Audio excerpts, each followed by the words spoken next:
जय हिंद। नमस्कार साथियों, आप सभी लोगों का मोस्ट वेलकम है आज के इस नए क्लास में।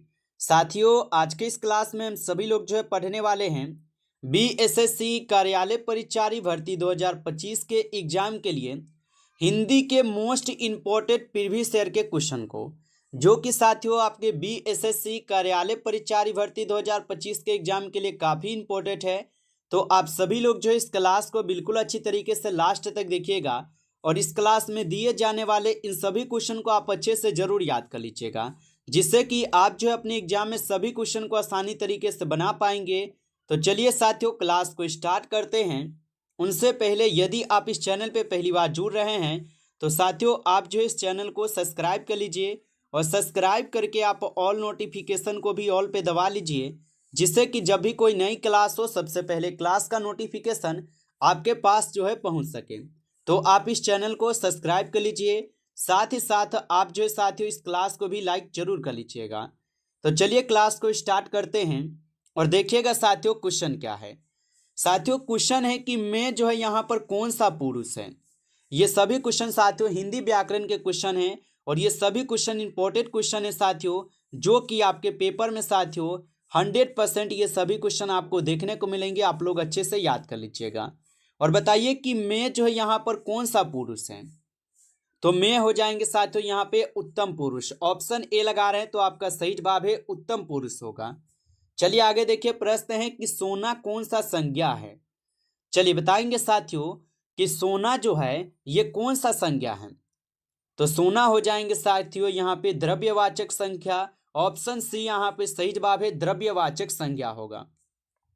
अगला प्रश्न है लंबोदर साथियों ये कौन सा शब्द है। चलिए बताइएगा लंबोदर जो है ये कौन सा समास है।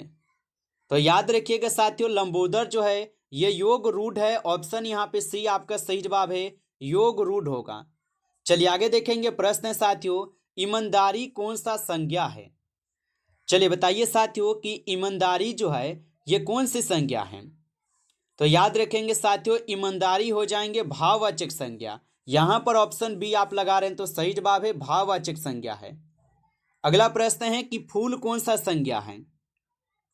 ये सभी क्वेश्चन साथियों काफी इंपॉर्टेंट और वीवीआई सेलेक्टेड क्वेश्चन है, जो आपके पेपर में जो है ना 100% पूछे जाएंगे। हिंदी का क्वेश्चन आपको अच्छे खासे पूछे जाते हैं और आप लोग का भी डिमांड आ रहा था, हम देख रहे थे कमेंट आप लोग का बहुत आ रहा था, इसलिए आज हम हिंदी का क्लास लिए हैं। और बताइए कि फूल कौन सा संज्ञा है। तो फूल क्या है, ये जातिवाचक संज्ञा होगा, क्योंकि फूल क्या है ये पूरे जाति का जो है ना बोध कर रहा है। अगला प्रश्न है नाक कौन सा शब्द है।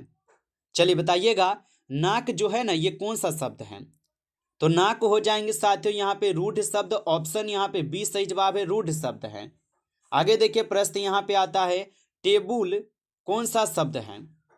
बताइए साथियों टेबुल जो है ना ये कौन सा शब्द है। तो टेबुल हो जाएंगे विदेशज शब्द। ऑप्शन यहाँ पे आप लोग का सही जवाब सी होगा, विदेशज होगा। चलिए आगे देखिएगा, प्रश्न यहाँ पे आता है कि पृथ्वी कौन सा शब्द है। चलिए बताएंगे साथियों कि पृथ्वी जो है ये कौन सा शब्द है। तो साथियों पृथ्वी हो जाएंगे तत्सम शब्द। ऑप्शन ए सही जवाब है, तत्सम शब्द है, याद रखेंगे।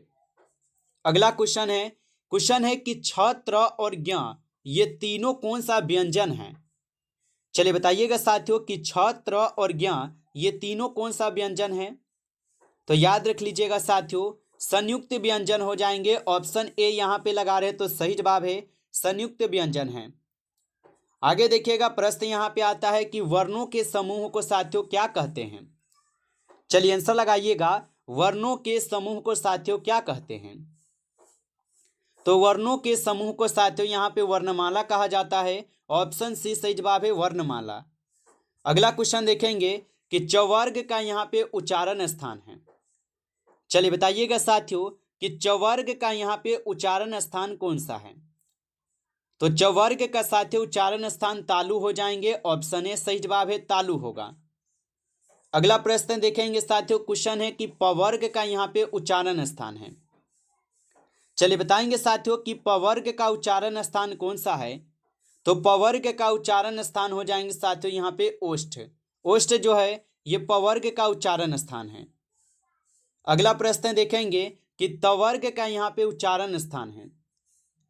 चलिए बताएंगे साथियों कि तवर्ग का यहाँ पे उच्चारण स्थान हो जाएंगे, तो तवर्ग का यहाँ पे उच्चारण स्थान क्या होगा, दंत हो जाएंगे साथियों। ऑप्शन बी लगा रहे हैं तो सही जवाब है दंत होता है। आगे देखिए प्रश्न है कि आप जो है ये कौन सा सर्वनाम है। चलिए आंसर लगाइए। और साथियों आप लाइक नहीं किए होंगे तो आपसे छोटा सा रिक्वेस्ट रहेगा कि आप इस क्लास को ज़्यादा से ज़्यादा लाइक कर लीजिएगा। चैनल पे पहली बार जुड़े हैं तो आप इस चैनल को जरूर सब्सक्राइब करके आप ऑल नोटिफिकेशन को आप ऑल पे दबा के जुड़ जाइएगा, ताकि जब भी कोई नई क्लास हो नोटिफिकेशन सबसे पहले आपके पास पहुंच सके। तो आप इस चैनल को सब्सक्राइब कर लीजिए। और पीडीएफ अगर आपको नहीं मिला हो तो आप कमेंट करके हमें जरूर बता दीजिएगा। और बताइए कि आप जो है ना कौन सा सर्वनाम है। तो साथियों यहाँ पर आप जो है ये आपके निश्चयवाचक सर्वनाम होगा। ऑप्शन ए सही जवाब है, निश्चयवाचक। आगे देखिए प्रश्न है कि दोपहर यहाँ पे कौन सा समास है। चलिए बताइए साथियों कि दोपहर जो है ना यहाँ पर कौन सा समास है दोपहर। तो याद रखिएगा दोपहर जो है साथियों ये द्विगु समास है। ऑप्शन डी सही जवाब है, यहाँ पे द्विगु समास हो जाएंगे, याद रखिएगा। अगला प्रश्न यहाँ पे आता है आपका कि पाप पुण्य कौन सा समास है। चलिए बताएंगे साथियों कि पाप और पुण्य जो है ये कौन सा समास है। तो पाप और पुण्य जो ये द्वंद्व समास होगा। यहाँ पर ऑप्शन सी करेंगे सही जवाब, द्वंद्व समास है साथियों, याद रखिएगा। अगला प्रश्न यहाँ पे आपका आता है नीलकंठ जो है ये कौन सा समास है। बताइए साथियों कि नीलकंठ जो है ये कौन सा समास है। तो याद रखिएगा साथियों नीलकंठ जो है ये आपके बहुब्रीहि समास हो जाएंगे। यहाँ पर ऑप्शन बी सही जवाब है, बहुब्रीहि समास जो कि नीलकंठ है। आगे देखिए प्रश्न यहाँ पे आता है कि प्रतिदिन जो साथियों ये कौन सा समास है। चलिए बताएंगे कि प्रतिदिन जो है साथियों ये कौन सा समास है।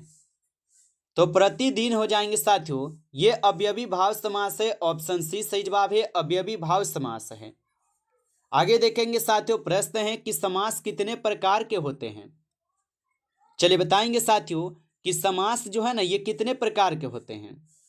तो याद रखिएगा समास कुल 6 प्रकार के होते हैं। ऑप्शन सी हो जाएंगे सही जवाब, यहाँ पे 6 प्रकार के समास होते हैं, याद रखेंगे। चलिए अगला प्रश्न यहाँ पे आता है कि मैं आज नहीं पढ़ूंगा, यहाँ पर कौन सा वाक्य है। चलिए बताइए कि मैं आज नहीं पढ़ूंगा कौन सा वाक्य है।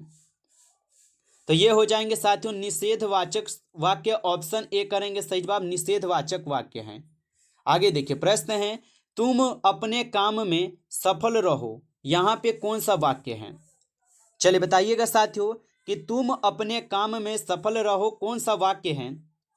तो याद रखिएगा यहाँ पे हो जाएंगे इच्छावाचक वाक्य। ऑप्शन ए सही जवाब है, इच्छावाचक वाक्य होगा। आगे देखिए प्रश्न है कि पदबंध कितने प्रकार के हैं। तो पदबंध जो है ये कितने प्रकार के होगा। तो ये कुल 3 प्रकार के होता है, आप याद रखिएगा 3 प्रकार के होते हैं। चलिए आगे देखिए क्वेश्चन है कि सर्वनाम जो है ये कितने प्रकार के होते हैं। चलिए बताइएगा साथियों कि सर्वनाम कितने प्रकार के होते हैं। तो आप बताएंगे सर्वनाम कुल होते हैं आपके 6 प्रकार के। यहाँ पर ऑप्शन डी दिए गए हैं सही जवाब, 6 प्रकार के सर्वनाम होते हैं, याद रखेंगे। और ये प्रकार नहीं पूछेगा कि कौन कौन सा होता है, इसलिए इसको भी याद ना कीजिएगा। सिर्फ इतना याद रखिएगा कि सर्वनाम सिर्फ 6 प्रकार के होते हैं, ये याद होना चाहिए। आगे देखिए प्रश्न है उत्पत्ति की दृष्टि से शब्दों के कितने भेद हैं। चलिए बताएंगे कि उत्पत्ति की दृष्टि से शब्द के कितने भेद हैं। तो आप बताएंगे 4 भेद है। ऑप्शन यहाँ पे बी सही जवाब है, 4 भेद हैं। चलिए अगला प्रश्न यहाँ पर है रचना की दृष्टि से शब्दों के कितने भेद हैं। तो रचना की दृष्टि से शब्दों के कुल 3 भेद होगा। ऑप्शन यहाँ पे बी सही जवाब है, 3 भेद होते हैं, आप याद रखिएगा। चलिए आगे देखेंगे प्रश्न यहाँ पे आपका आता है संज्ञा के कितने भेद हैं। चलिए बताइएगा साथियों संज्ञा के कितने भेद हैं। तो संज्ञा के कुल 5 भेद है, याद रखिएगा संज्ञा के कुल कितने भेद है, 5 भेद हैं। अगला प्रश्न यहाँ पे आता है कि विकारी और अविकारी शब्दों के कितने भेद हैं। चलिए बताइए साथियों कि विकारी और अविकारी शब्दों के कितने भेद होगा। तो याद रखिएगा विकारी और अविकारी शब्दों के कुल हो जाएंगे 8 भेद। ऑप्शन यहाँ पे डी सही जवाब है, 8 भेद होता है। अगला प्रश्न है यथा समय जो है ना ये समास है। चलिए बताएंगे साथियों कि यथा समय जो है ये कौन सा समास है। तो यथा समय जो है साथियों ये हो जाएंगे आप सभी लोग का यहाँ पे अवयवी भाव समास। ऑप्शन बी सही जवाब है, अवयवी भाव समास है। आगे देखिए प्रश्न यहाँ पर कि प्रत्येक समास है। चलिए बताइए कि प्रत्येक जो है ना ये कौन सा समास है। तो प्रत्येक हो जाएंगे आपके यहाँ पे अवयवी भाव समास। ऑप्शन सी सही जवाब है, अवयवी भाव समास होगा, याद रखेंगे। अगला क्वेश्चन है कि तिरंगा है। चलिए बताइए साथियों कि तिरंगा क्या होगा। तो तिरंगा जो है एक प्रकार के बहुब्रीहि समास है। यहां पर ऑप्शन बी करेंगे सही जवाब, बहुब्रीहि समास होगा। नमस्कार साथियों, इस क्लास में टॉप आपके हिंदी के टॉप 30 क्वेश्चन थे जो काफ़ी इंपॉर्टेंट क्वेश्चन थे। साथियों यदि आपको क्लास अच्छा लगा हो तो आप इस क्लास को ज़्यादा से ज़्यादा लाइक कर लीजिएगा। चैनल पे पहली बार जुड़े हैं आप तो आप इस चैनल को सब्सक्राइब कर लीजिए। सब्सक्राइब करके आप ऑल नोटिफिकेशन को ऑल पे दबा के आप जुड़ जाइएगा, जिससे कि जब भी कोई नई क्लास हो सबसे पहले क्लास का नोटिफिकेशन आपके पास जो है पहुंच सके। तो आप इस चैनल को भी सब्सक्राइब जरूर कर लीजिए और पीडीएफ अगर नहीं मिला हो तो आप कमेंट हमें जरूर कीजिएगा। चलिए फिर मिलते हैं आपसे एक नेक्स्ट टॉपिक के साथ नेक्स्ट क्लास में। तब तक के लिए जय हिंद, जय भारत।